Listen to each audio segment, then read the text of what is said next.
Prestes a completar 50 anos desde a sua fundação, a Itaipu Binacional tem uma nova gestão. Uma gestão comprometida com o cuidado com as pessoas e que acaba de ampliar o território de atuação da empresa para todo o estado do Paraná e parte do Mato Grosso do Sul. Para atuar neste amplo território, foi criado o programa Itaipu Mais que Energia.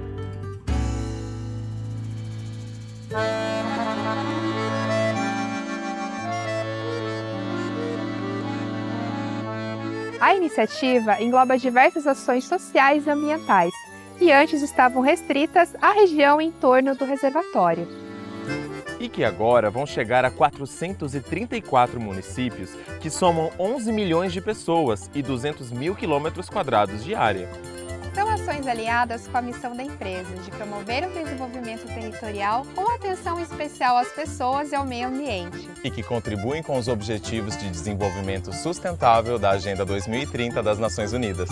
O programa Itaipu Mais que Energia é formado por ações de Educação ambiental, gestão por bacias hidrográficas, desenvolvimento rural sustentável, plantas medicinais, sustentabilidade das comunidades indígenas, aquicultura e piscicultura sustentável, saneamento ambiental, gestão de resíduos sólidos, conservação e restauração da biodiversidade, responsabilidade social, pesquisa e extensão universitária, desenvolvimento cultural, turismo sustentável.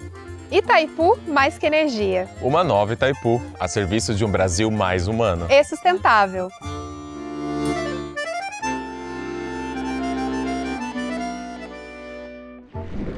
Como já me apresentei, os irmãos perceberam que eu não sou o Vilibaldo, né? Sou o pastor Renato, estou substituindo o Vili teve uma emergência, né? Mas tenho o privilégio de poder cumprir esse papel aqui.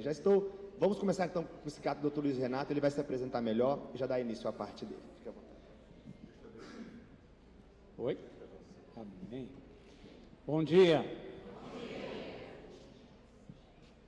Um grande desafio sempre para mim é poder pensar qual a expectativa que trouxe você a essa sala, qual a expectativa de quem me convidou. Então, ao mesmo tempo que eu agradeço o convite e quero parabenizar a iniciativa de podermos trazer um tema tão importante nos tempos atuais para dentro da comunidade evangélica, para refletirmos um pouco sobre o momento em que nós estamos vivenciando no que diz respeito à saúde mental e poder pensar um pouco quais seriam as iniciativas e o papel de uma comunidade evangélica no que diz respeito a tantos agravos dentro da nossa sociedade. Nós vimos agora no início já uma intervenção, uma iniciativa no sentido de estar trabalhando com uma das mais graves feridas da infância, que é o abuso infantil.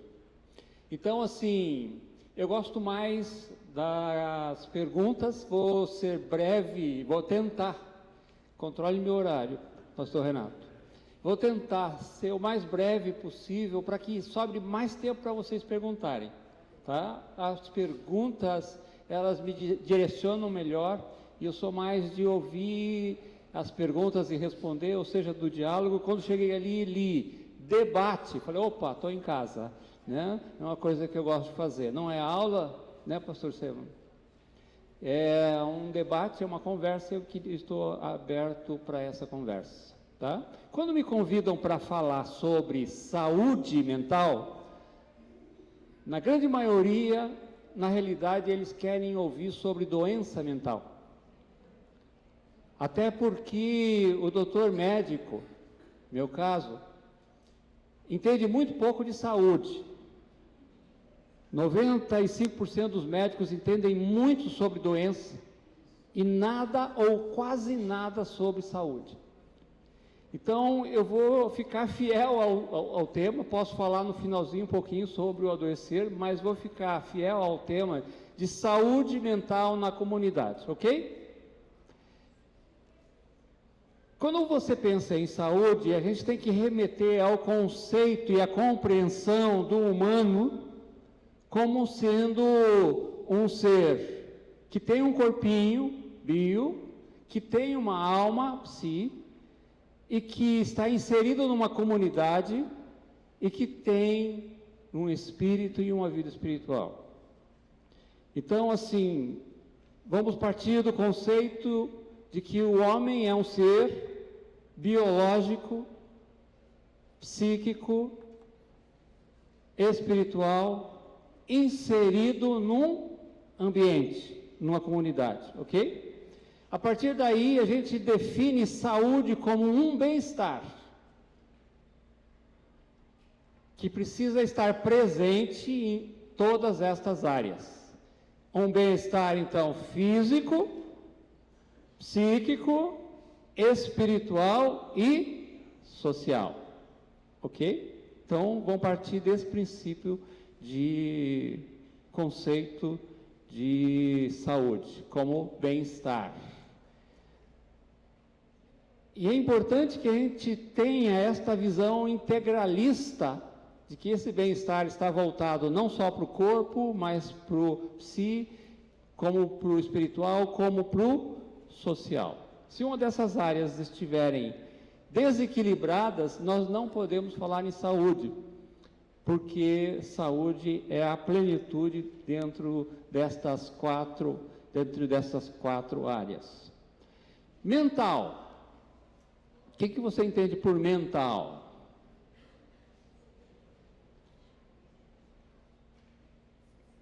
Mental é o que nós chamamos de psíquico, tá? Podemos chamar de alma, e muitas vezes a palavra chama de coração. Aí vou abrir um parênteses para aproveitar a fala da nossa apresentadora anterior, nossa palestrante anterior, nossa desafiadora anterior, que falou alguma coisa de não guardar sentimentos maus, ruins no coração. Guarda o teu coração, porque dele procede as fontes de vida. Plenitude de vida, vim para que tenham vida, e vida plena, parte do guardar coração. E aqui, quando está usando coração, está usando a ideia de psi.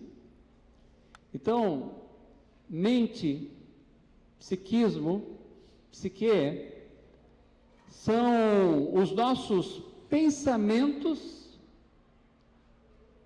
sentimentos e a nossa capacidade de fazer decisões e escolhas.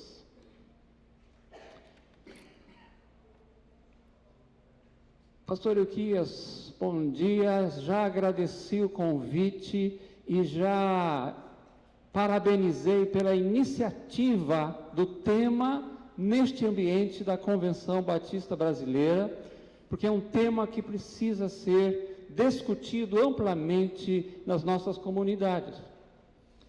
Antigamente, havia muito preconceito, ainda há, para o mental, para o psi. Coisa de louco. É ou não é? Coisa de louco.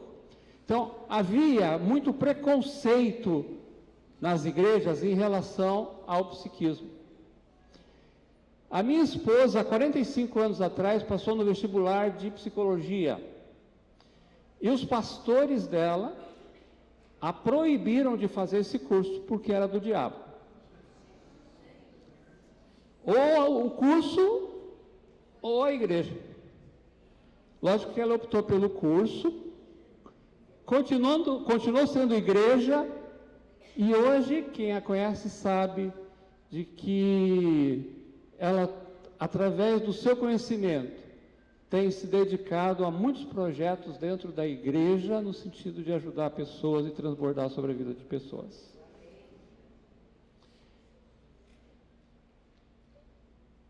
Antigamente, ou a gente ouve por aí, às vezes, que o adoecer mental, tipo a depressão, é falta de fé, é falta de Deus, é falta de o que fazer, é falta de um tanque e roupa para lavar. E a gente esquece de lembrar que a nossa irmã Ana, por não ter filhos e sofrer bullying por isto, entrou numa depressão profunda. Nós esquecemos de que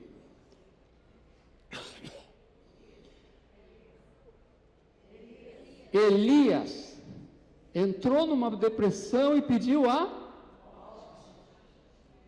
Jeremias, amaldiçoou o dia que...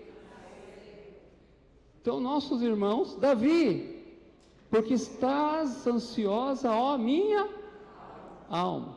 É psiquismo, ok?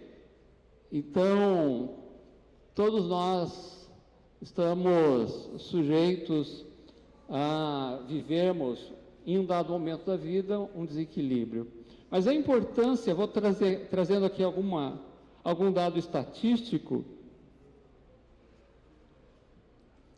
para gerar preocupação em vocês e desafiá-los. 86% dos brasileiros tiveram ou estão tendo um transtorno emocional. 86% dos brasileiros. 47% dos brasileiros já tiveram ou estão tendo um quadro depressivo. No momento, no Brasil, existem 17 milhões de pessoas em depressão. Não é um termo importante? Em 2022, 16.262 suicídios identificados. Nós somos ruins de estatística no Brasil, esses só foram os identificados. Isso significa que nos últimos 10 anos, no Brasil, houve um aumento de 43% dos suicídios. Diferente da Europa, onde houve uma diminuição de 36% dos suicídios. A gente pode conversar sobre isso na nossa conversa em seguida. E a estatística dentro das comunidades evangélicas não é diferente. O Instituto Revestidos, da qual eu trabalho como voluntário, que é um instituto que dá assistência a pastores e líderes, ele publica uma estatística, um levantamento estatístico, de que 70% dos pastores tiveram ou estão tendo um quadro depressivo. 71% dos pastores falam de um esgotamento emocional. O número de pastores com problemas psiquiátricos tem aumentado significativamente, assim como de suicídio. Há uma queixa de desequilíbrio emocional dos pastores por situações de frustração, ou na família, no relacionamento conjugal, dos filhos, ou na vida econômica, ou na vida ministerial, ou na vida de relacionamentos. Eles trazem ingratidão, baixa remuneração, solidão, que é um mal dos pastores, sobrecarga ministerial, frustrações conjugais, e um ambiente tóxico de disputa entre as lideranças. Então, vejam, nós precisamos estar discutindo o psi, tá? Porque a saúde mental depende deste psi equilibrado, em boas condições. Nós valorizamos por muito tempo a inteligência cognitiva. A expectativa nossa é que os nossos filhos possam estudar, possam ir para a universidade, ganhar um conhecimento intelectual, lerem, enfim, mas nós negligenciamos a inteligência emocional. Por conta dessa negligência, apesar de todo o empenho da ciência e de todo o avanço da indústria farmacêutica, no que diz respeito ao adoecer mental, nós temos observado um aumento significativo. Apesar de todo esse avanço, a doença mental continua sendo uma das enfermidades que mais cresce no nosso tempo contemporâneo, ao ponto de a Organização Mundial de Saúde ter uma previsão de que nos próximos 10 anos, antigamente se morria de infecção, né? Agora é problemas cardíacos, mas que daqui a 10 anos as doenças mentais vão superar as doenças orgânicas e infecciosas. Hoje, suicídio é a primeira causa de morte entre jovens. Então, é uma questão de saúde pública. Mas é uma questão nossa de comunidade evangélica. Me avisa quando estiver faltando 10 minutos, por favor. Porque a gente diz que é o bem-estar físico do corpinho, crescer Jesus em estatura, mas também é o bem-estar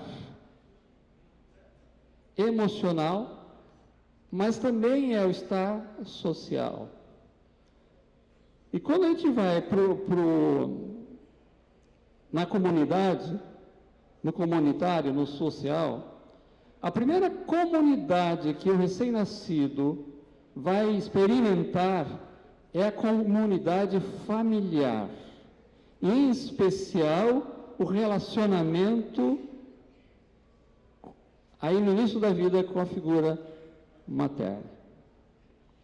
Então, é este relacionamento quem vai potencializar, ativar drives que vão constituir o que nós chamamos de inteligência emocional.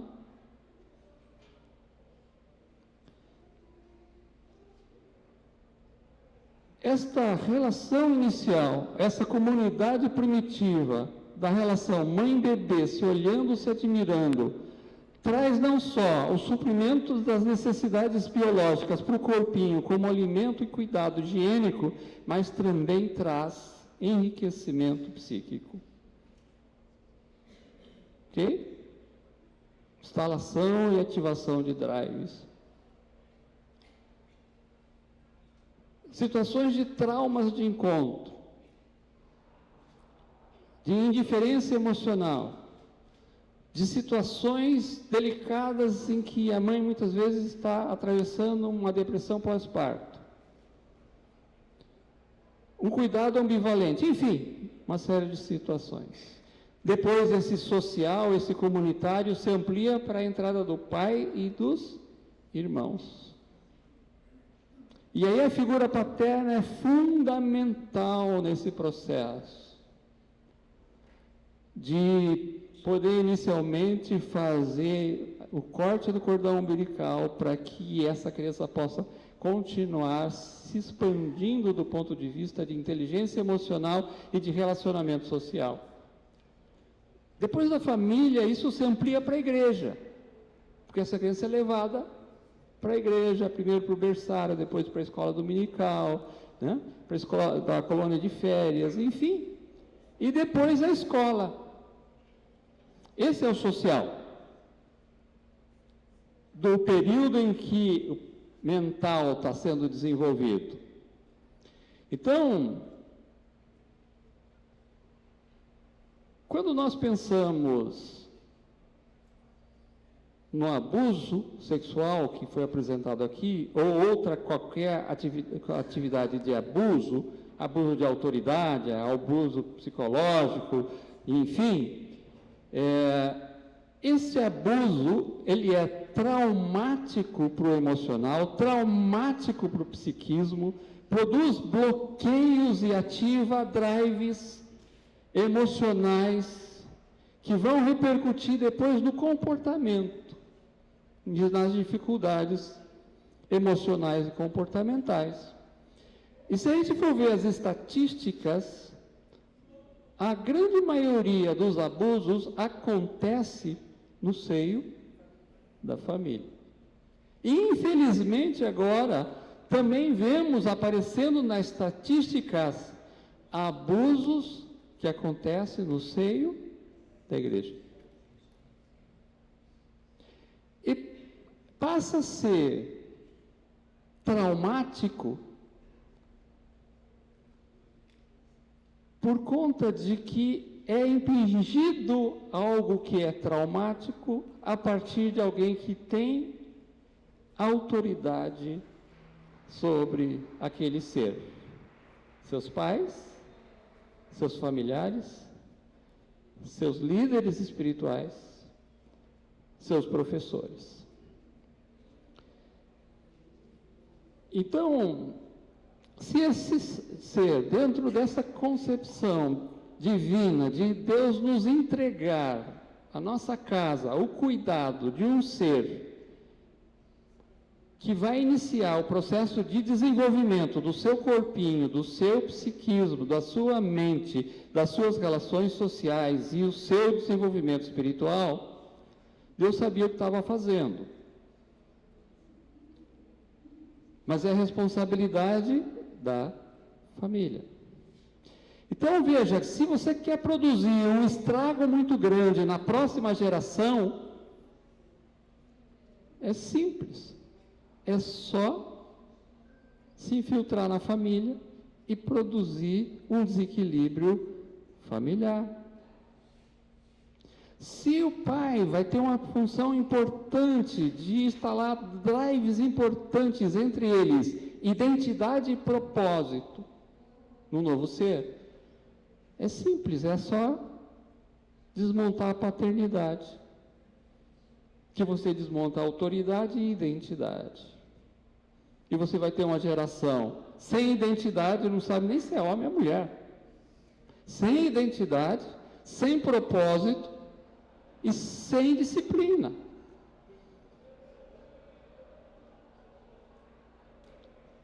E nós estamos assistindo o nosso adversário usar destas estratégias para contaminar a próxima geração. E tem funcionado. É só chamar uma reunião de pais e mestres na escola, que vocês vão ver que está funcionando. Só aparecem as mães, né? 80 mães e 2 homens. Oi? Os avós ainda, por cima, que tem mais essa questão da terceirização. Está fazendo sentido isso que eu estou falando para vocês? Está despertando o pensamento de vocês aí e a indignação também? Tá? Agora, se você for ver o Dia dos Pais na prisão, na cadeia, tá? Dia das Mães, tem 100 presos, aparece 120 mães. No Dia dos Pais, tem 100 presos, aparece 3 pais. Estatístico, provado lá no escrito papel, observado por observadores de pesquisa. Tá? O pai está anulado. A masculinidade virou bananice. Tá? Qual é o propósito? Destruir a próxima geração. E nós estamos convivendo com essa realidade.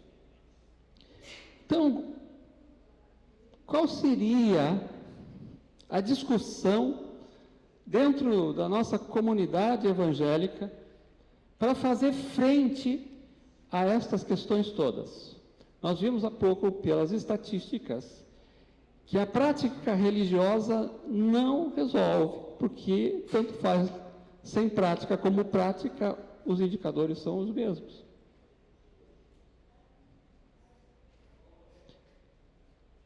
Depois podemos conversar sobre iniciativas como esta que nós tivemos no início do nosso painel,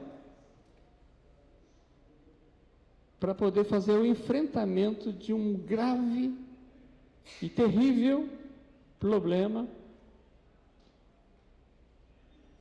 que é não o bem-estar.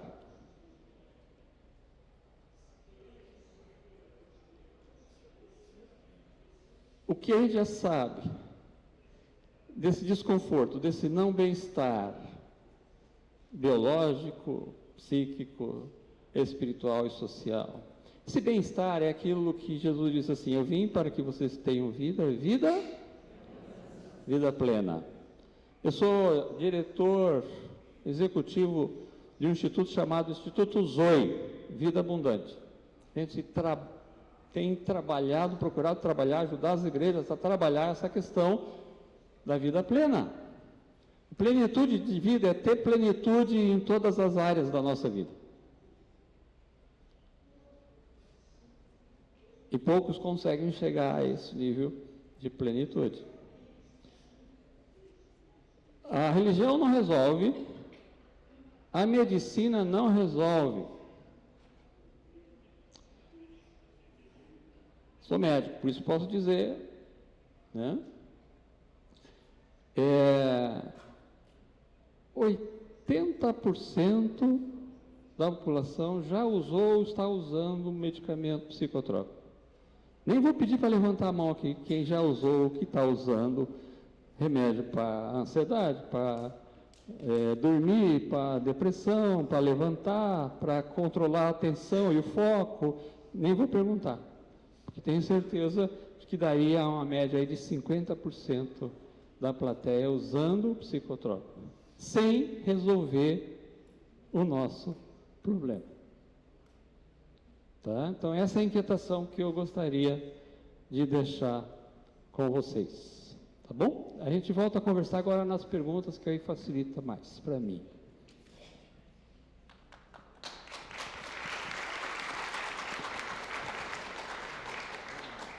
Vou convidar já o pastor Estevão. Sobre as perguntas, os irmãos preferem fazer de forma anônima, por QR Code ou pelo meu WhatsApp, eu não sei se a gente consegue projetar, ou preferem levantar a mão, vir aqui na frente e fazer a pergunta? Como os irmãos preferem? É porque eu preciso do microfone. Só frisando assim, eu tenho expectativa e espero as perguntas, por favor. Pode dizer assim, um vizinho meu, um amigo meu, tá? Não tem problema. A pessoa sentada do meu lado, alguma coisa assim, não tem problema. O WhatsApp, então, se quer colocar, coloca o meu WhatsApp aqui então, pessoal, e eles mandam direto no meu WhatsApp, que eu faço o filtro das perguntas ali, tá bom, meus irmãos? Então, vou convidar o pastor Estevão para dar continuidade. Bom dia. Primeiro é uma honra estar aqui, muito grande, e poder compartilhar coisas com pessoas que estão com vocês, significativos no reino, em suas comunidades. Segundo, está ouvindo o Dr. Renato, que é, além de ser um servo de Deus, né, um homem que domina o assunto de saúde mental, uma vez que tem formação em psiquiatria, a gente aprende tanto. Como ele falou, também quero, eu disse que é o Renato, que não o doutor Renato, mas esse Renato, que para mim, como pastor veterano, é histórico, a gente abrir na convenção espaços, não é, desse tipo de tema, sair aquelas enfadonhas discussões de estatuto e regimento interno, para trabalhar coisas tão relevantes no mundo também tão exigente. Agora, quando eu recebi o tema, eu imaginei exatamente o que está acontecendo.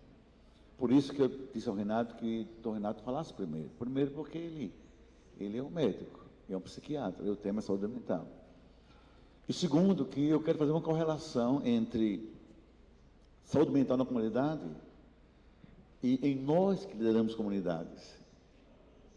Nós estamos ali inseridos. Você viu na fala do Dr. Renato, e que fala fantástica, que se os pais não forem saudáveis, como os filhos o serão? Só para vocês terem uma pequena ideia do que eu vou dizer agora, e por favor, isso é tão recente que eu não posso me calar. Mais ou menos 12 meses atrás, uma mãe me procurou na igreja, e aflita porque tinha uma filha com 11 anos, 12 anos, com corpo de mulher já bem desenvolvido. Essa filha não tinha nenhum tipo de comportamento que refletisse uma tendência feminina de relacionamentos. Essa menina fez 13 anos, de 11 a 13, e continuou assim. Então a mãe me procurou, sem primeiro falar com a filha. Estava preocupada, etc. Por que procurou? Quando eu cheguei em João Pessoa, eu sou pastor da PIB de João Pessoa há 44 anos. Logo no início do meu ministério, eu senti a necessidade de conhecer mais do ser humano, porque eu ia ser pastor de vidas humanas. Por isso, então, que eu fui logo estudar psicologia. E por 18 anos, vivi no consultório clínico. E minha atividade pastoral, minha linguagem pastoral, sempre foram e são clínicas. Também minha abordagem em relação à vida humana. Então, escute bem. Quando ela falou tudo da filha, eu estou só ouvindo com ouvido clínico. Eu disse, eu queria muito conversar com sua filha. Mas como a menina de 13 anos vem falar com um homem de 60 anos de idade, 65 anos, e agora com 67, quando me procuro, como? Então eu procurei meios de cativar o coração da criança. Até que, abraçando a mim, ela chorava. Na outra sessão, abraçando a mim, chorava mais intensamente. Até começar a bater em mim, assim no meu peito. No final, ela se abriu. Em casa, com o pai crente, ela foi abusada sexualmente até 8 anos de idade. E ela criou dentro da sua psique uma defesa. Eu não preciso e eu não quero um homem na minha vida. Só isso. Na mente inocente de criança, vai crescendo, relações com meninas, brincadeira com meninas, meninos de distância. E foi um longo caminho até chegar a esse ponto, mas deu certo. Veja bem, está sendo alguém perguntando algo? Só o WhatsApp. Então, se você puder me ouvir, depois a gente vê as... Pode segurar um pouquinho as perguntas agora, seria melhor, para não dividir a atenção. Pode ser? Obrigado. O que eu estava falando, e vocês também olhando para ali, eu fiquei... como eu não mandei projeção, eu fiquei perguntando, está sendo revelado. Né? Então, eu quero fazer essa ponte entre a saúde mental do líder.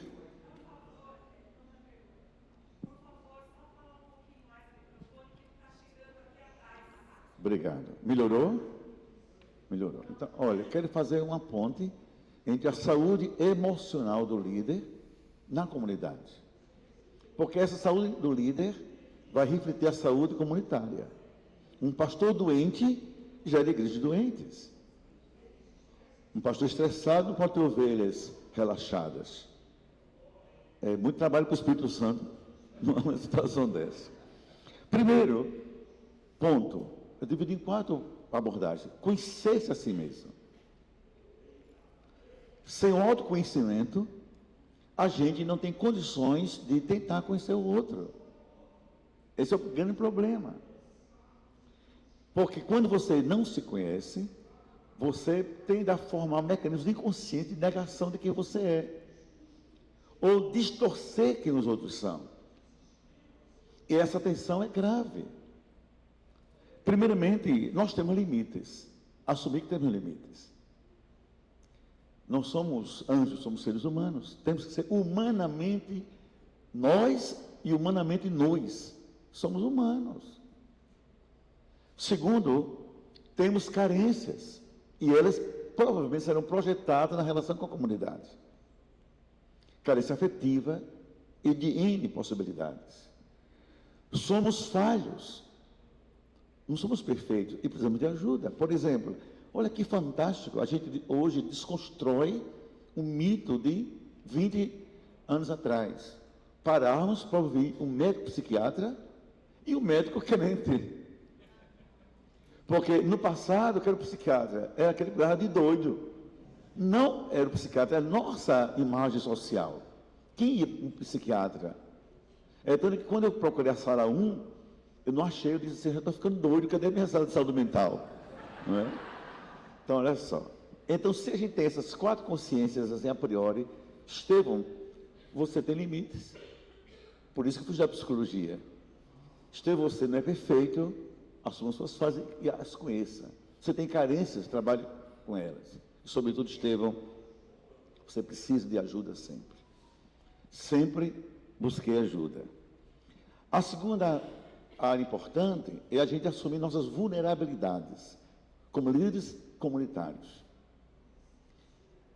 Isso é decorrência da primeira reflexão que eu disse. Se eu não me conheço e não me assumo, como é que eu vou entender quem eu sou nas minhas deficiências. E entre as áreas vulneráveis que a gente, líder, pastor ou não, é líder comunitário, joga na comunidade e às vezes se infecta, adoece e contagia de forma negativa, são essas. Carência afetiva, que muito bem colocado. Minha relação com meu pai e minha mãe vai determinar muito a minha relação com minhas ovelhas.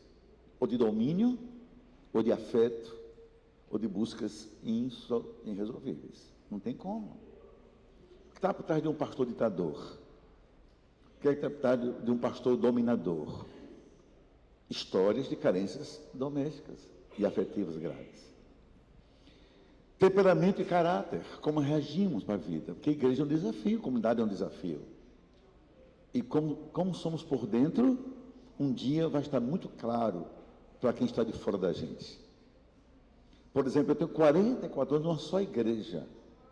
O que é que eu tenho mais que esconder? Gerações eu botei no braço. Quem nasceu, na minha igreja que tem 40 anos, eu consagrei.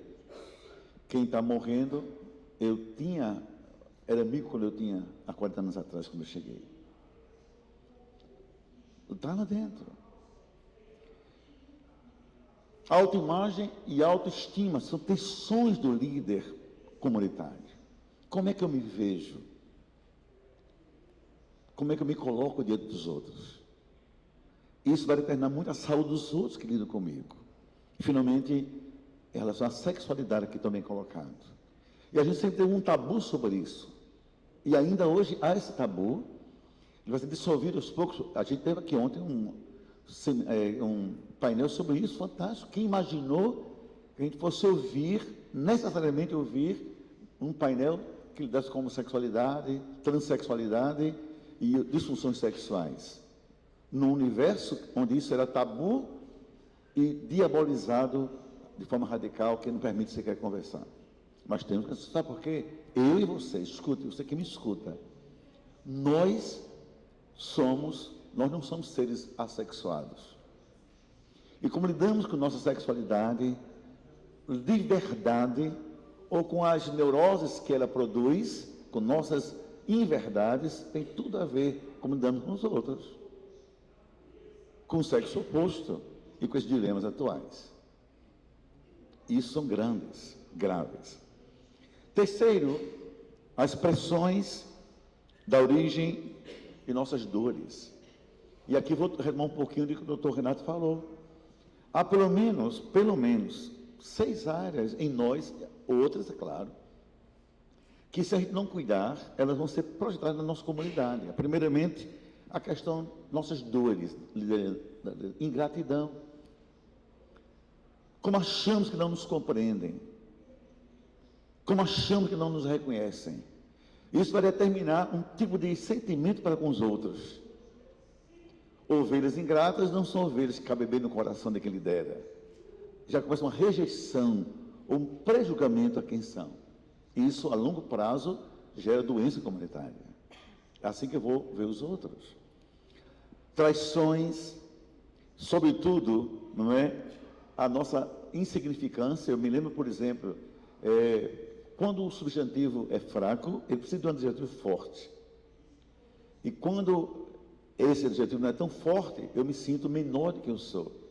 Na verdade, tem a ver com minha autoestima. Olha só, quando eu, no meio do meu pastorado, há 20 anos atrás, 25 anos atrás, como eu me sentia pequeno diante dos outros. Como eu achava que ser pastor era insignificante diante de médicos psiquiatras, de arquitetos, diante de empresários. Eu era um fazedor de favores religiosos. Até entender-me profeticamente de que isso era uma deficiência minha de autoimagem. E que se eu lido com uma comunidade em que eu me sinto insignificante, eu estou lidando também, estimulando doenças desnecessárias que nascem da minha insignificância. Vou ser ou mais hostilizador, vou ser mais duro, vou cobrar mais, ou talvez seja menos do que Deus quer que eu seja, quem realmente eu sou. São coisas pequenas, mas que a longo prazo são fundamentais na nossa vida. Nossa solidão na liderança. É que aqui estão bem colocados. E provavelmente eu diria eu falo muito em congresso de pastores sobre isso. Eu digo sempre assim, a solidão, uma das maiores dores do líder. Que um líder solitário é um líder em perigo. Que a solidão por si mesma, ela é um estado perigoso. Que precipita coisas e que mata na gente lentamente alguns valores. E o esgotamento emocional. Ir para um púlpito esgotado é adoecer os outros. É dar-se menos de si e adoecer os outros. Porque as pessoas ficam com perguntas. Imagina depois de um culto, depois de reuniões, no dia da igreja dos corredores. O que é que o pastor tem? O que é que aquela professora tem? O que é que está se passando? Está diferente. Porque a pessoa esgotada, ela é fragmentada nas suas emoções. E isso ela passa para os outros sem perceber que está passando. Pouco de si para o mundo que Deus lhe deu. Isso gera nos outros inquietações e, às vezes, problemas sérios. Sobretudo, a gente lembrar daquela expressão do apóstolo Paulo, o Espírito Santo no apóstolo Paulo, Estevão, Renatos, Josés e Marias, a minha graça te basta. Então, conta comigo nas suas vulnerabilidades, nas suas verdades pessoais, para que o meu povo seja satisfeito, quando você está também sendo satisfeito por mim. É um repassar de sabores para gerar saúde na comunidade. Uma coisa, estou indo para terminar, para a gente ir para o debate, que é o mais importante, se não fica palestra, a gente vem aqui para o debate. Quais são as nossas áreas de sinais de alerta? Tudo na vida tem que ter um sinal de alerta. No casamento, aqui, por exemplo, na hora que passar do tempo vai ter um alerta. Pastor, tá bom. Eu disse, ele pode dar o sinal de alerta, faz parte da vida. Primeiramente, desmotivação. Um homem cabisbaixo, uma mulher cabisbaixa, um líder cabisbaixo, está com problemas. E isso, literalmente, reflete nos outros. Não tem como não refletir. Não tem como refletir. Já falamos sobre o esgotamento físico e mental, mas perda do foco. Por exemplo, o mundo de hoje, o mundo mudou. Olha essa convenção fantástica. Gente, hoje o foco do nosso ministério tem a ver com saúde mental e emocional do nosso povo. Para entender o que quer dizer também saúde espiritual. Crianças. Ministério tem que pensar nisso, adolescentes, pornografia. Minha igreja tem muitos adolescentes, centenas e centenas. E sabe qual é o problema deles hoje? Pornografia. Eu não sei lidar com isso. Se eu for ver o que eles veem, eu estou vendo pornografia. Se eu tentar a linguagem deles, eu não consigo mais dialogar com eles. Mas o meu foco é cuidar deles agora. Como? Chamar especialistas. Mas tem que chamar. Sobretudo, a gente também cerca nós mesmos de pensamento crítico e negativo sobre o que fazemos. E eu queria, então, para a gente, para o debate, propor aqui a gente debater sobre cercas de proteção da liderança para que ela ajude a comunidade. É como se fosse, na linguagem médica, mecanismos preventivos, chamam de cerca de proteção. A primeira delas é cultivar no reino, na igreja, na vida, amizades verdadeiras. Não de bajuladores e não de políticos no sentido de só botar a mão no ombro. É que nos confronte, que nos ajude. Pessoas que a gente tenha coragem de se desnudar e dizer, eu preciso de ajuda. Num bom sentido, não é uma amizade terapêutica. Isso tem que ter na vida, para a gente gerar saúde para a comunidade. Eu poderia perguntar aqui, nós nesse painel tão importante, quem são os seus amigos que lhe ajudam a gerar saúde comunitária? Quem são? Se precisar, tem que buscar ajuda. Segundo, procurar terapia mesmo, acabar com esse preconceito.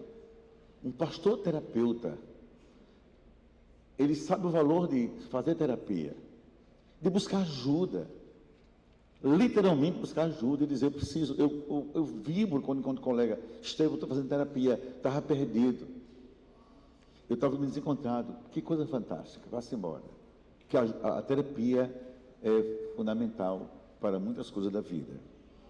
assumir nossas dores. Assumir nossas dores. Para que entenda nossas lágrimas e não dissimulá-las. A gente reclama quando alguém não assume que está doente. O problema é que às vezes a gente está doente e também não assume nossa própria doença. Tirar nossas máscaras, não é? Necessárias. E fazer uma agenda de piedade. Eu tenho lutado muito isso na classe pastoral, na classe da liderança das igrejas. Nós precisamos lutar contra essa mentalidade muito pragmática do mundo contemporâneo. Ter uma agenda de piedade. Isto é, correr para perto do Senhor. Crer na palavra do Senhor. Ter alguém para desabafar junto com o Senhor. E lembrar que era a oração de Davi, no Salmo 142, versículo 7, a parte A. Senhor, tire a minha alma do cárcere, para que eu te louve. Senhor, me ajude a me curar. Quebra minhas algemas, para que eu liberte os que me escutam, os que comigo convivem no teu reino. Obrigado, Deus abençoe a todos. Vamos ao debate.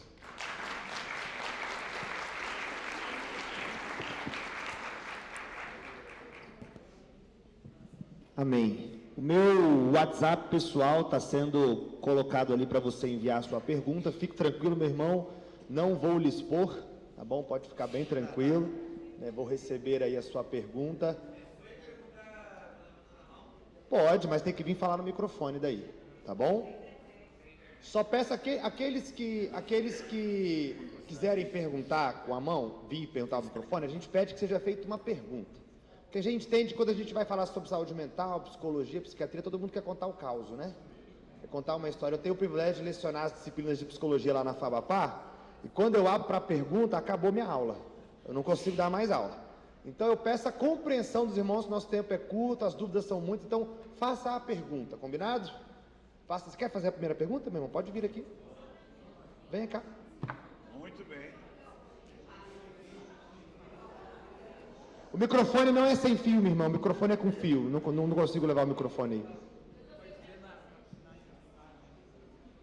A primeira pergunta tem com a saúde mental. As pessoas neurodivergentes ou com problemas mentais ou alguma coisa assim têm uma noção diferente da realidade. Mas se prestamos atenção às pessoas neurotípicas, se vão ver, são pessoas maldosas. Por exemplo, não se dão centros maiores, furam fila, se fazem trapaças, ou seja, são gente que está prestando atenção para o mal. Mas o neurodivergente vê essas pessoas que fazem mal para ele e evitam imitar essas pessoas. Então, nós temos que imitar as pessoas sãs ou as neurodivergentes que fazem o bem?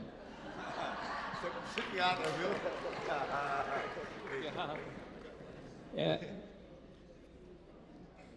Pessoas sãs. Quem são? Somos nós?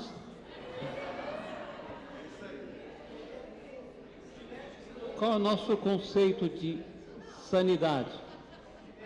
Plenitude? E a gente precisa entender, por isso que eu comecei com o conceito de saúde como plenitude. Plenitude física, de pensamento, de sentimento, de decisão, de capacidade de decisão, plenitude espiritual e plenitude de relacionamentos. Quando uma dessas áreas está comprometida, a gente não pode falar em saúde, ok? A outra coisa, muitas vezes, nós confundimos um pouco, por exemplo, o humor. O humor é uma função do psiquismo que nos dá ânimo, disposição, alegria, faz com que a gente reaja com alegria a uma notícia e reaja com tristeza a outra notícia, dando uma modulação afetiva. Isso é humor. Existe um transtorno de humor que atualmente está muito em voga, que é o transtorno afetivo bipolar, tá? Bipolar é um diagnóstico clínico de alguém que tem uma alteração nesta função, humor, ok? Não é xingamento para xingar o cunhado, você é bipolar, né? Tá? Então, às vezes a gente confunde uma alteração de uma função psíquica com personalidade e caráter. O cara é mau caráter, ele não é bipolar, ok? Caráter é uma coisa, tá? Funções e habilidades psíquicas são outras, ok? Às vezes o indivíduo tem uma personalidade ansiosa, por exemplo, é da natureza dele, falta calibrar, aí cabe calibragem, mas sempre vai ser mais ansioso do que eu. Nós temos personalidades antissociais, criminosas, ok? Tá? Mas aí é uma questão de personalidade e como discutir isso dentro do parâmetro de saúde mental. Muito bom. Chegou pelo WhatsApp aqui, são duas perguntas em uma. Vou pedir para o pastor Estevão nos responder, nos ajudar. Como o pastor pode identificar uma pessoa que possui sintomas de crises emocionais e psíquicas? Como discernir o que é espiritual do emocional? E, complementarmente, né, como a igreja pode ajudar o pastor e a esposa diante de uma situação de depressão? O que fazer e o que não fazer? São duas perguntas. Primeira resposta, eu dou assim, procura um psiquiatra. Não. Eu não vou me arriscar a dar um diagnóstico se eu ouvir um especialista. Quando me formei em psicologia, a primeira coisa que eu fiz na minha igreja, e foi um ministério brilhante, de psicólogos e psiquiatras cristãos. Todo mundo na igreja, minha igreja, que eu entendo uma disfunção de comportamento, eu encaminho para um especialista. Eu só trato depois que ele me dá o feedback. E isso é reconhecer o seu limite, para ajudar de verdade. Não é? A segunda coisa é que nós somos indivisíveis. Saúde é um conceito que muito bem colocado, que a gente tem que perceber de forma integral. Não há saúde espiritual plena sem saúde emocional plena. Não há. Vai haver uma distorção sobre quem é Deus, vai haver uma percepção errada sobre o sagrado e sobre a relação com esse sagrado. Então, quanto mais perto o pastor está da ovelha, tanto mais ele observa a mudança de comportamento dessa ovelha. Esse é o segredo. E segundo, se eu pudesse, ninguém me critica por isso, nem leve tão a sério, mas se eu pudesse, não haveria no Brasil batista, um pastor batista, sem duas coisas, ou ele, formação em psicologia, ou ao redor dele, psicólogos assessorando. Porque a gente lida com vidas humanas e não com instituições. Instituições não têm alma, não têm caráter, são instituições, são entes que nós criamos. Mas o ser humano, que colocamos, é um ser integral. A gente cuida dele. Às vezes, por exemplo, tem pastor que bota uma sobrecarga para o ser humano, que nem Deus colocaria. Mas nós colocamos. Então, conselho, procure um especialista. Se acerque de psicólogos e psiquiatras cristãos. E quando é depressão, essas coisas, o psiquiatra é o primeiro da opinião, porque esse assunto que ele domina. Do pastor e da esposa em depressão, o que fazer? Pastor e esposa em depressão, o que fazer? Misericórdia. Levar para o culto da oração da igreja. Eu estou brincando. Gente, escute. Toda dor tem uma história. E toda história nem sempre é bem contada. Então, acho que o pastor tem que se aproximar das histórias de vida. Saber de onde vem essa possível depressão. Se ela é derivada de uma situação, não é, que aconteceu esporádica, ou se ela tem a ver com a gênese da pessoa. Agora, eu acho que quando a gente perto das pessoas, a gente compreende até inclusive suas mudanças de comportamento, suas mães, mas suas dores. Por exemplo, aqui para nós líderes, e aqui eu termino, eu cansei de me ausentar de cerimônias fúnebres em igrejas, em que chega uma mãe e perde um filho, num acidente de qualquer coisa, e vem um pastor dizer assim para a mulher, para a mãe, irmã, chore não, Deus está no controle. Eu digo, vamos, sai daqui em nome de Jesus, deixa ela chorar. Como é que vai chorar se perder o filho? Deixa chorar. A esposa que rompeu um casamento, viu isso rompido. Uma doença terminal. Então, tem que deixar chorar. A lágrima é uma linguagem da alma. Chegue perto da dor. Talvez você seja um remédio para depressões que estavam começando e não se consumam. Ou, se for crônica, encaminhe para um amigo seu psiquiatra cristão, que isso vai ser bem resolvido. Doutor Luiz Renato, sugestões práticas para o dia a dia de um resgate de uma paternidade que gera identidade, propósito e disciplina. Tá. Eu vou aproveitar só para dar um pitaco aqui na pergunta anterior. Eu dou aula num curso de aconselhamento e uma das coisas que a gente trabalha bastante lá no aconselhamento é os 3 P's que precisam trabalhar integrados: pastor, psicólogo e psiquiatra. Tá? Muitas vezes, como psiquiatra, eu peço para a pessoa procurar o pastor, né? E o meu pastor muitas vezes pede para procurar o psicólogo ou o psiquiatra. Então nós precisamos trabalhar em conjunto, né? Exatamente. E na pergunta, realmente às vezes é difícil de você compreender e fazer um diagnóstico diferencial, e o que é importante, se a questão é espiritual, se é mental, tá? Ou se é física, orgânica. Agora, como o pastor e psicólogo Estevão disse, as áreas vão estar afetadas. Quando o espiritual é afetado, o emocional é afetado. Quando o físico é afetado, o emocional, o espiritual fica afetado, o social também, tá? Então a gente tem que sempre ter essa noção de integralidade, né? De integralidade. Paternidade. Nós estamos despertando para esse grande problema e as consequências desse grande problema na identidade dos nossos adolescentes, dos nossos jovens e assim por diante. Então você vê algumas iniciativas, tá? De trabalhar com a questão paternidade, e aí entra com muita importância a nossa comunidade evangélica, tá?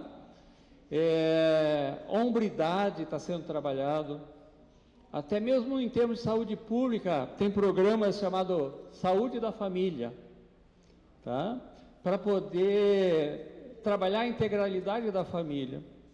Então, assim, desde grupos de homens, grupos de aconselhamento, cursos sobre paternidade, cursos sobre família, ministérios de família. Sou membro da Primeira Igreja Batista de Curitiba. Lá nós temos um ministério de família que trabalha com várias abordagens e vários cursos sobre esta questão hombridade.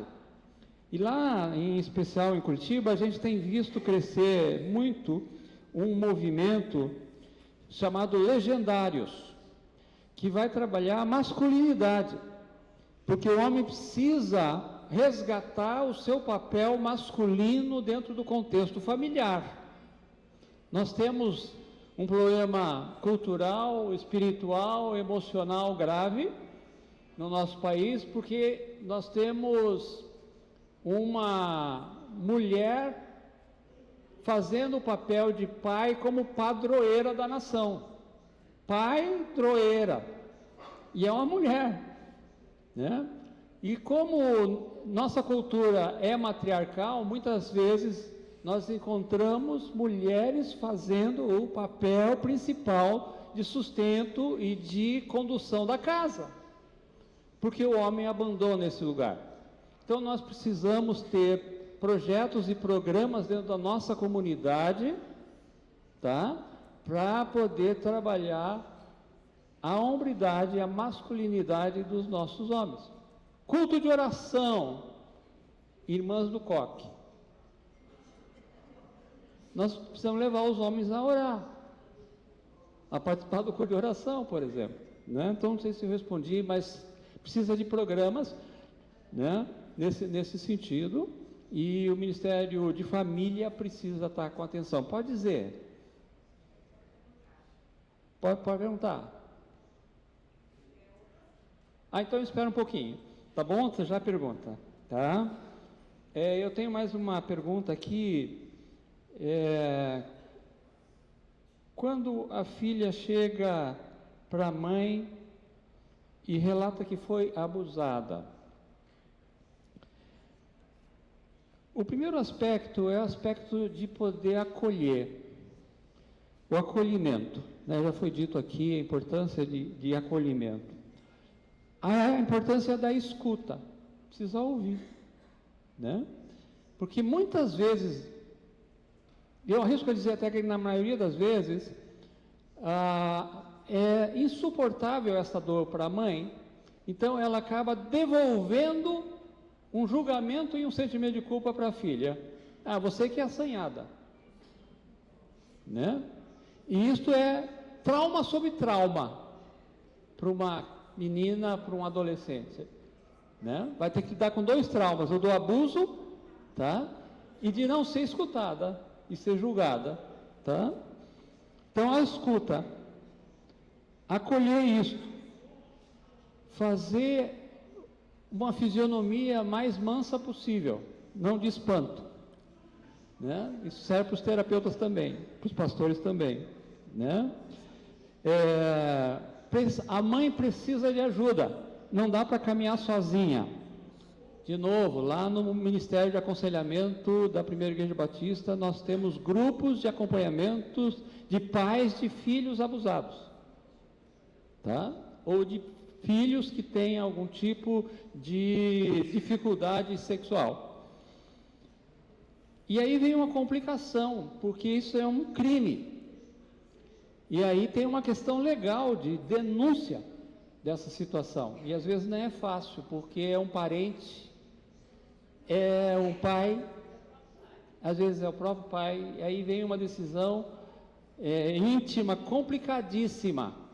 Talvez precisasse de ser aconselhado nesse sentido, mas é uma situação que precisa ser obrigatoriamente, por lei, denunciada. Oi. Em algumas comunidades muito carentes, a questão econômica Perfeito. também depende, e aí vem essa silêncio. É verdade. Tá? A dependência financeira da mulher, do marido, acaba criando uma dependência obrigatória naquela situação e se submeter, né, a situações indesejáveis ou traumáticas, enfim, tá? Há de trabalhar muito a mudança possível dessa mulher, buscando todas as alternativas que eventualmente ela possa ter, tá? Para mudar essa situação. E isto nem sempre é possível, nem sempre é viável, nem sempre é procurado ajuda para se fazer esse trabalho.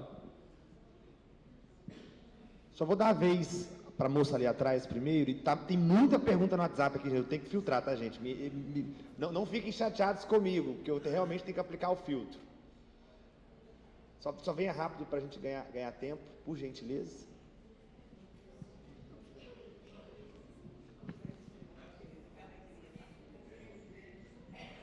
Bom dia para todos.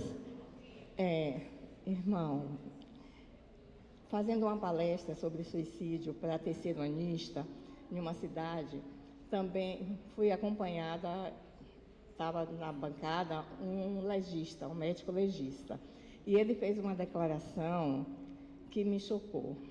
Assim, porque eu sabia que existia um número de suicídio muito grande, porém eu não tinha conhecimento que lá na Bahia tinha um número tão elevado de suicídio.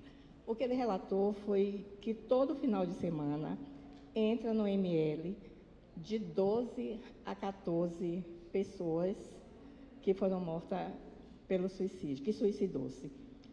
A minha pergunta são duas em uma. Primeiro, o número maior de adolescentes. O número maior dessas vítimas são adolescentes, quase 90% são adolescentes. No consultório a gente já vê muitos adolescentes com automutilação e tal. Bom, a minha pergunta é, o que a Sociedade de Psiquiatria faz com essa demanda tão grande? Será que ela pensa alguma coisa? E o que nós, como igreja, podemos fazer quanto a essa questão? Obrigada.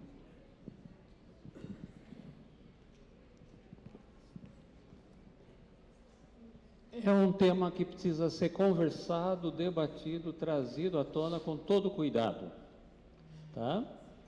A primeira questão que ela colocou, a estatística não aponta a realidade. Nós temos uma realidade muito mais grave do que a estatística aponta. Porque se o indivíduo pegar um carro tá?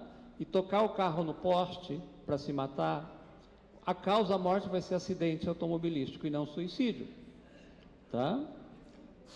Então, assim, o número de suicidas é maior. A Sociedade Brasileira de Psiquiatria acabou entrando nessa onda de criar o mês de discussão disso, que é o Setembro Amarelo, tá?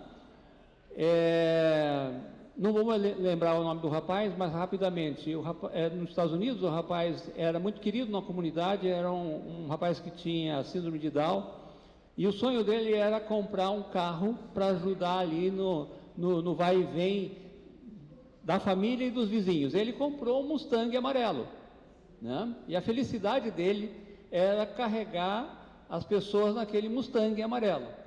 E ele acabou cometendo suicídio.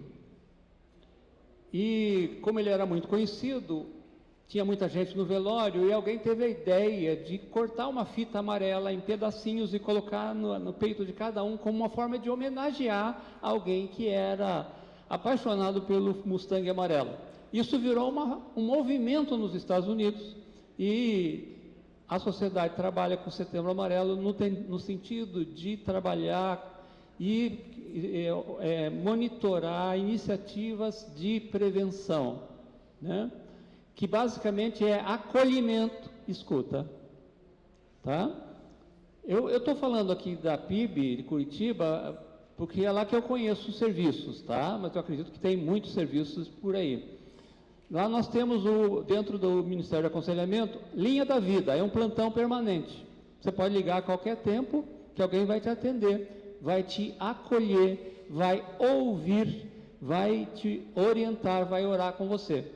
Então, essas linhas telefônicas de acolhimento, para quem está em desespero, é uma boa iniciativa, tá? A igreja precisa ser acolhedora, ser uma igreja acolhedora, porque é pelo acolhimento que é possível dar encaminhamento a essas situações. E fundamental, aqui já o pastor Estevam já colocou, e eu quero reforçar, não dá para andar sozinho. O grande problema é a solidão. Ainda citei que é um grande problema para os pastores, né? Eu tenho um trabalho de atender pastores e mentorear pastores, e todos, quem anda com você? Ninguém. Eu nunca tive a oportunidade de falar isso com ninguém, nem com a minha esposa. Então, assim, solidão. Precisamos estar atentos à solidão. Os adolescentes solidários que trocaram o mundo real pelo mundo virtual, estão trancados no quarto, no computador. Isso é um sinal de alerta importante. Uma pergunta sobre isso. Eu digo isso porque as igrejas se equivocam muito. Uma pessoa que é crente, que se mata, vai para o céu ou não?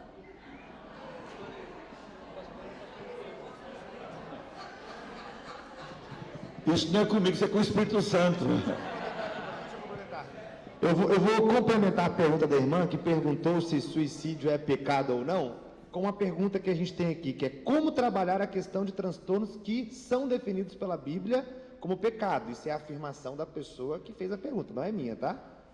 E como a gente pode definir algum desses transtornos. Então, como lidar com essa questão do suicídio em relação ao pecado e também dos transtornos em relação ao pecado, ao que a Bíblia diz que, entre aspas, é pecado. Eu disse no início que a gente tem que estipular nossos limites. Por exemplo, o nosso limite, nossa, digamos, vocação e nosso desafio, liderança comunitária, é cuidar de quem sofre, prevenir a dor. Agora, o destino espiritual não é com a gente, é com Deus. É uma área que a gente não pode entrar. Nossa área é o ser humano. A eternidade pertence ao Senhor da vida.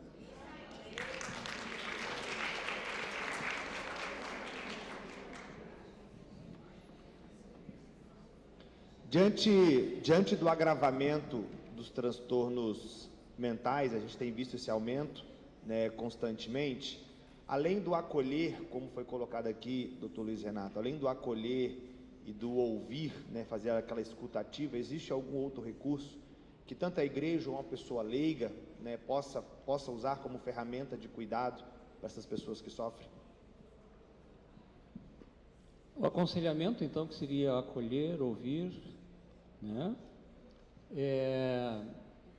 O recurso do gabinete pastoral, que é de acolhimento, de escuta, e às vezes o recurso do acolhimento e escuta profissional, psiquiatra e psicólogo. Então a gente precisa estar aberto para esta necessidade e essa possibilidade de um irmão em Cristo estar precisando de um acompanhamento psiquiátrico, ou psicológico, ou pastoral, ou os três. Eu queria dar um exemplo da PIB de João Pessoa. Isso há já algum tempo. Nós temos, como esse Linha da Vida, que eu achei lindo o nome, nós temos um fio de esperança, que também é para isso. Pessoas, a qualquer hora do dia e da noite, onde quer que estejam, buscam ajuda. E segundo, que eu acho que é fundamental para isso, o pastor criar na igreja uma consciência terapêutica. Que igreja não é lugar de julgamento, é lugar de cuidado. Segundo, que não é lugar de exclusão, lugar de acolhimento. Ninguém colhe o paciente sabendo interná-lo, nem que seja numa enfermaria. Então a igreja é enfermaria, é UTI, é corredor, mas é igreja. Quando ela perde o senso terapêutico, ela vira só instituição. Ela é fria, seca, legalista e adoece em vez de curar. Nossa igreja tem um trabalho, por exemplo, com mães que têm filhos autistas. São mais de 40, eu não sabia. Uma psicóloga criou esse trabalho na igreja. Eu fiquei espantado. Primeira reunião, 40 mães. E eu não sabia.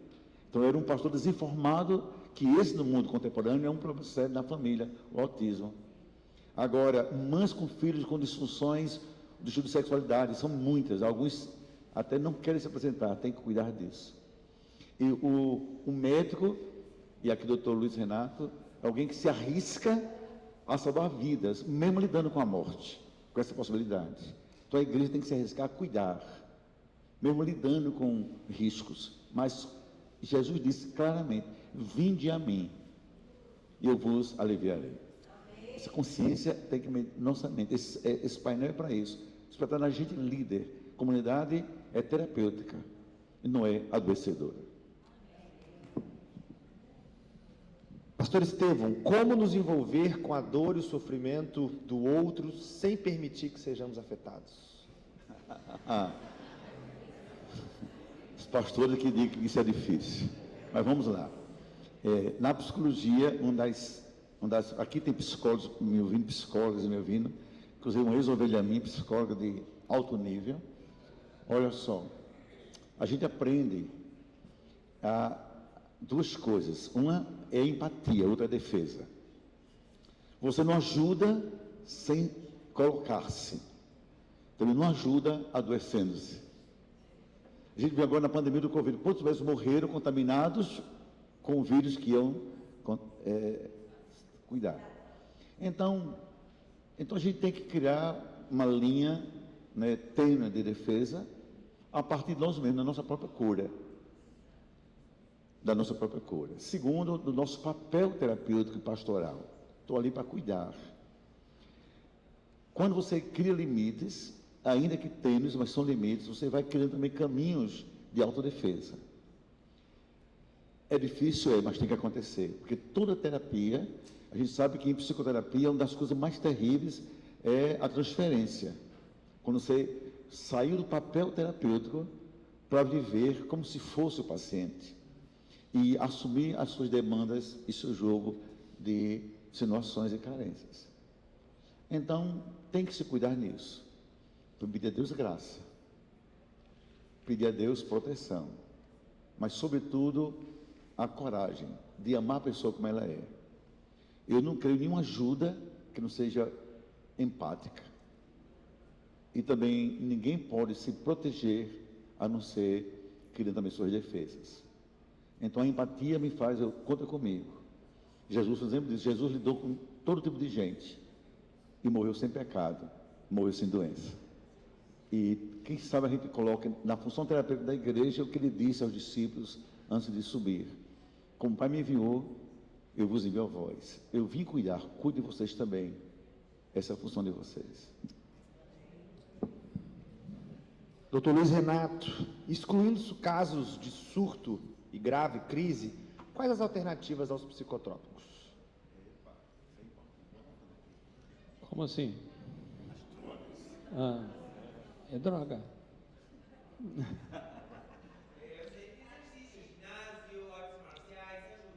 Sim, sim, é verdade.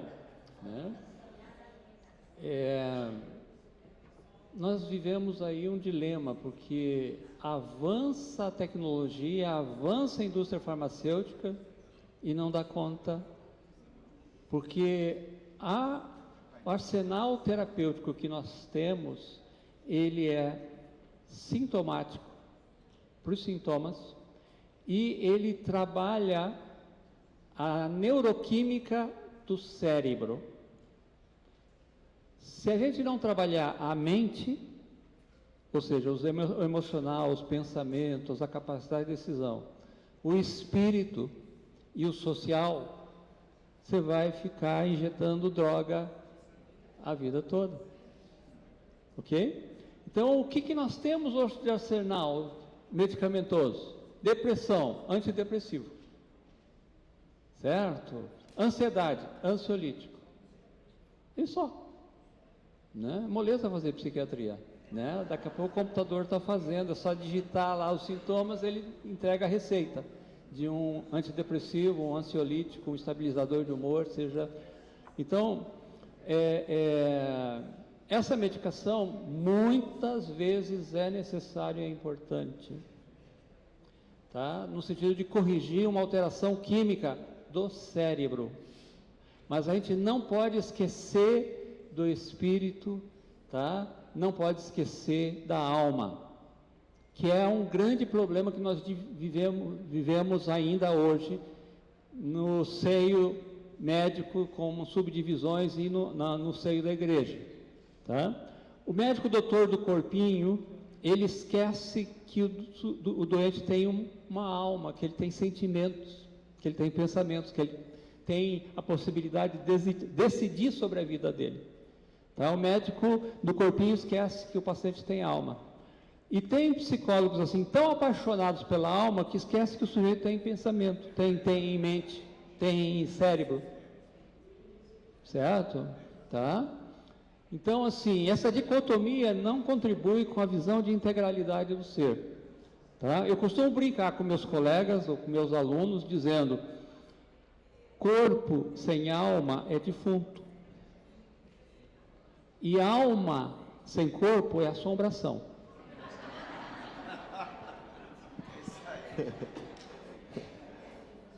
Tem uma interessante aqui. O que os dois acham sobre inserir como item de exigência ao candidato ao concílio ao Ministério Pastoral a avaliação psiquiátrica ou psicológica? Eu acho que reprova todo mundo, né? Mas... acho que poucos iam passar, viu? Bom, eu acho que sim, uma avaliação é sempre necessária, não é? Se bem que uma avaliação não dá conta do todo da realidade. Às vezes um paciente, por exemplo, pode até mascarar. E o psicólogo, sobretudo, que não é o psiquiatra, que entende outros mecanismos, pode até deixar-se levar. Imagine uma conversa minha com um candidato ao pastorado. Vai ser avaliado. Ele vai entrar e dizer assim: Pastor Estevão, graça e paz. Jesus me salvou. Jesus, eu sou uma pessoa amorosa. Eu vou dizer: esse cara é 10. Mas o que está por trás disso? Então, a avaliação é importante, mas não é tudo. O acompanhamento é que é necessário, que algumas doenças, disfunções nascem no percurso e nunca no caminho. Lembrando que a comunidade que indica, né? Que reconhece aquele que está sendo avaliado. É verdade. Então, tem o papel da comunidade também. E grande. Eu só pegando na palavra do Dr. Luiz Renato, é o seguinte: vocês imaginem, nunca me perguntem, não vou dizer nunca quem, isso é uma questão ética, eles sabem disso. Mas um colega meu, do Ministério Evangélico do Brasil, não batista, mas evangélico, me pediu oração. Que você me ajude, um colega pregando no ministério. Eu estou ficando dependente de maconha. E quando chega o domingo, eu preciso fumar um baseado, eu não consigo ir para a igreja. Imagina. O que é que eu faço? Eu só disse uma coisa: ou procuro um psiquiatra ou internato, eu vou internar. Mas eu estou dizendo que esses problemas são muito graves e a gente não sabe onde é que estão. Já tem um outro pastor que eu acompanho que precisa tomar Ritalina. Dá na mesma. dá na mesma. Então, assim, muitas vezes, pessoas com graves conflitos emocionais vão buscar equivocadamente ajuda fazendo um curso de psicologia, quando devia fazer psicoterapia. Tá? Sei de muitos jovens com conflitos emocionais, conflitos de identidade, que vão buscar no seminário a resposta para os seus conflitos.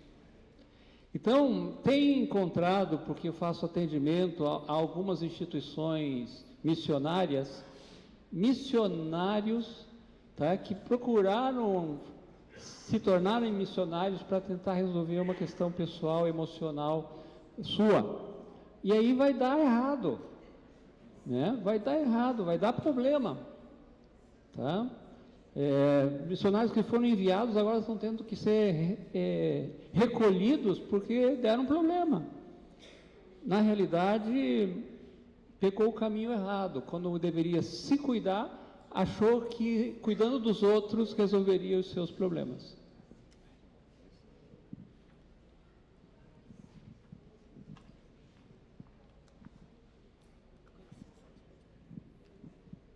Creio que serve para os dois a minha pergunta, então fiquem à vontade para responder também. Então, ministério sobrecarregado. O meu pastor, se é para chorar, eu vou chorar. Ele tinha esse tipo de ministério. Até porque a gente ouvia, né, como ovelhas, o meu pastor é um pai. Se eu precisar dele de madrugada, ele me atende. Se eu precisar a qualquer hora, ele me atende. E tinha, assim, um envolvimento realmente muito grande com a obra, o seu ministério.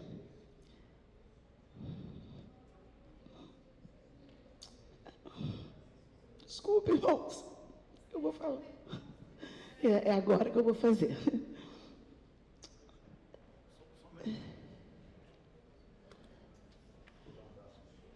Obrigada, querida. É isso que cura, gente. Relaxa. É isso que cura. Desculpa o choro. Amanhã, faz 30 dias que Deus o acolheu.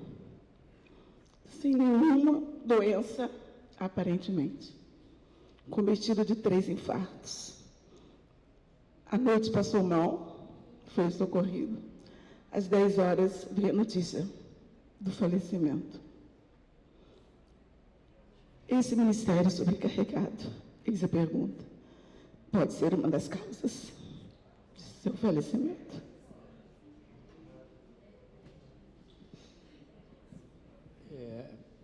Pode, tá? O coração sobrecarregado. Cuida do teu coração, que dele procede as fontes de vida, não só espiritualmente, mas fisicamente, a sobrecarga, né? Uma coisa importante é ser cuidado. Nós temos um programa, eu trabalho como voluntário nos retiros Encontro com Deus, mas uma vez por ano a gente tem um retiro em que eu sou cuidado, que se chama Cuidando de Quem Cuida. O problema muito é a solidão do pastor, toda a sobrecarga nele. E às vezes não ter um companheiro de caminhada para dividir um pouquinho. O que me veio na cabeça quando a senhora começou a conversar foi o conselho do sogro de Moisés. Moisés, você não vai dar conta. Divide isso aí, né? Não centraliza para você. Cria pessoas, cria uma equipe, né? Para dividir um pouquinho o trabalho. Ele era um desses psique, né? Aí, aos 61 anos de idade, 19 anos de ministério, na mesma igreja. Grande homem de Deus. E às vezes, eu sei que a gente já o estamos clamando pela misericórdia, mas escute, Às vezes, essa sobrecarga vem da própria comunidade. Uma vez um médico, psiquiatra, muito bom, tanto quanto o Dr. Luiz Renato, disse assim a mim: Estevão, nunca permita que a igreja coloque sobre você uma carga que Jesus não colocaria. Não deixe que a igreja seja uma carga. E quando você permite, fica um ministério difícil. Quando você tem pessoas compreensivas, exigências irracionais, né, e cobranças desnecessárias. E tem pastor que não se protege contra isso. Diz assim, reage. Mas também ele disse, nunca coloque sobre você mesmo uma carga que Jesus não colocaria. Por mais que seja difícil, ele disse, não há como ter vida abundante, como aqui foi também colocado pelo doutor Renato, sem que você aprenda a filtrar e a entender. O meu jugo é suave, o meu fardo é leve. Ministério e vida se confundem. Sobrecarga não vem de Deus. Ou a gente coloca, ou alguém coloca sobre a gente, quando a gente permite, até no casamento. Isso pode acontecer. Pessoal, mais 3 perguntas ela vai fazer, eu vou filtrar mais 2 aqui, porque já são 12h e 24, a gente precisa encerrar 12h30, tá bom? Eu não achei que eu fosse viver para ter essa oportunidade. Eu venho de uma família, vamos chamar assim, pelos estudos que a gente fez, de uma questão daquela faixa da depressão que eu recebi pela hereditariedade. Eu tenho um avô suicida, um pai suicida e meu único irmão suicida. Então, a minha pergunta é, assim como um câncer, a gente no ministério, a gente já viu Deus curar um câncer, como a gente também já perdemos membros da igreja, amigos queridos pelo câncer. Deus, Ele determina a vida. Mas eu gostaria de ouvir uma pergunta pela ciência. Eu nunca vi uma pessoa ser curada da depressão. Ser curada da depressão. Eu vejo depressão tratada, né? Se você consegue alinhar essas questões aí que o doutor e irmão em Cristo pôde nos dar, se você tem isso alinhado, você tem uma saúde plena, né? E Jesus tem o poder de curar a depressão. Mas vamos pensar pela ótica da ciência. Me diz uma coisa, existe cura? Manda uma notícia boa para mim hoje, para a gente cuidar os irmãos depressivos. Existe cura. Tá? Foi pertinente a sua pergunta para a gente deixar esclarecer, principalmente em relação à depressão, esse aspecto, 2 aspectos. O primeiro aspecto genético, né? Hereditário. Esse é um exemplo de que existe uma hereditariedade. Não significa que teus filhos vão ter depressão, mas eles carregam uma predisposição marcada pelos genes, tá? Marcada pelos genes. O segundo aspecto, esse tipo de gene que marca para a depressão, ele vai afetar o cérebro, ok? O cérebro funciona com neurotransmissores. Ele é elétrico e neurotransmissores. Elétrico lá para o neurologista, que faz eletroencefalograma, neurotransmissores para nós. Tá? Então, é uma alteração no corpo. Ok? Cérebro é corpo. Mas nós temos depressões que são alteração na mente. E cérebro e corpo é diferente. Tá? Só que assim, quem manda no cérebro deveria ser a mente. Então, a partir da mente, e mente eu estou dizendo, pensamentos, sentimentos e capacidade de decisão, inteligência emocional, para lidar com as situações. Tá? A mente, que eu gosto muito quando a Bíblia compara com o coração, a mente determina o cérebro. Então, se você me dá uma notícia ruim, eu vou, pelos órgãos do sentido, jogar isso para a mente. A minha mente vai catalogar isso. pegando as lembranças e as referências e coisa e tal, ela faz isso em menos de 1 segundo. E ela determina para o cérebro parar com a produção de serotonina e dopamina. Aí o cérebro para. E aí eu sinto uma sensação que eu chamo de tristeza. Entende? Tá? Mas o grande gerente disso tudo é a mente. Então é possível, a partir do tratamento da mente, mudar o perfil bioquímico do cérebro. Não sei se te ajudei, respondi de alguma maneira. Tá bom? Perfeito. Pessoal, eu vou para a última pergunta, que a gente já vai vencer o nosso horário. Eu tenho umas 50 perguntas aqui, meus irmãos. Isso expressa a necessidade da gente manter a porta aberta para esse tema nas nossas convenções, amém? Então, não fiquem chateados comigo, porque eu não li sua pergunta, porque realmente não daria tempo, a gente precisaria de mais 5 dias aqui para discutir o assunto, né? Então, por favor, né, não vão embora chateados, mas eu queria encerrar a pergunta para os dois, que os dois pudessem dar uma resposta dentro das suas perspectivas. Que paradigmas a gente precisa vencer para que a igreja abra as portas ou oportunize momentos como esse dentro das nossas comunidades, já que a temática é saúde mental nas nossas comunidades? Eu acho que de alguma forma a gente ficou bem claro isso, né? Primeiro, poder entender que a integralidade do humano, que a plenitude vale para o corpo, para a alma, para o espírito e para o social, tá? Levar o sujeito, aquilo que já foi dito aqui também, ao autoconhecimento, né? Poder se perguntar, por quê? Por que eu estou triste? Por que eu estou desanimado? Por quê? Mas por que eu escolhi isso? Por que eu não escolhi aquilo? Ou seja, ele ser um autoanalista. Isto é importante. E o paradigma de que o ser humano tem alma, ele sente, ele pensa, ele tem livre-arbítrio, ele faz escolhas, tá? E de que isso não é do diabo, né? Que isso é de Deus. Deus fez dessa forma exatamente para o psiquismo fazer a gestão das nossas vidas e tomar as melhores decisões. Obrigado pela paciência de vocês, tá? Estou à disposição, não estou de jejum, mas estou à disposição. Na minha perspectiva pastoral, eu acho que isso aqui foi uma quebra de paradigma.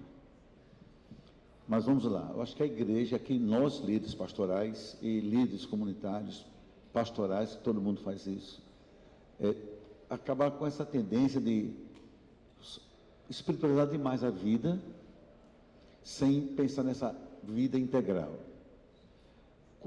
No início do meu ministério, depressão, ansiedade, mutismo, histeria, eram apenas tratados como manifestações do diabo. Vai tirar o espírito mal e isso está resolvido. Isso é uma loucura total, isso é uma insanidade. Corpo, alma e espírito. Isso é fundamental. Segundo, é a gente se propor, a partir daqui, nós que estamos nesse painel, voltamos para casa com outras percepções e com outras decisões. Olha o que foi dito tanto aqui, doutor Renato. Vamos conversar com nossos líderes, vamos criar caminhos terapêuticos e vamos tratar o ser humano como ser humano, criado à imagem do nosso Deus. Não despreze o ser humano, não denigra o ser humano, não menospreze o ser humano, não subestime o ser humano, porque a gente é pastor para a vida humana. O nosso maior bem é a vida humana, que Deus quer em Cristo e resgatar em Cristo o todo da vida humana para si. Por isso, vida humana, mas vida em abundância. Doutor Luiz Renato, foi uma honra lhe conhecer. Aprendi muito. Parabéns, viu? E parabéns, Renato, pela sua mediação. Parabéns à CBB pela oportunidade de vocês, pela paciência. Saiam daqui com fome, mas saiam com saúde mental.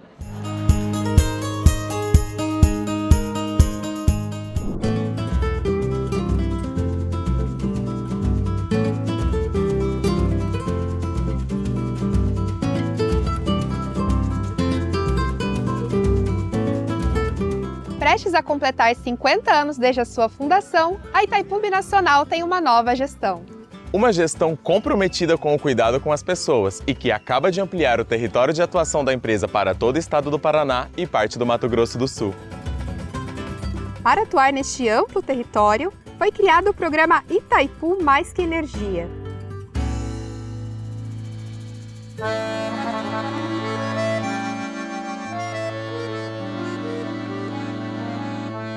A iniciativa engloba diversas ações sociais e ambientais, que antes estavam restritas à região em torno do reservatório.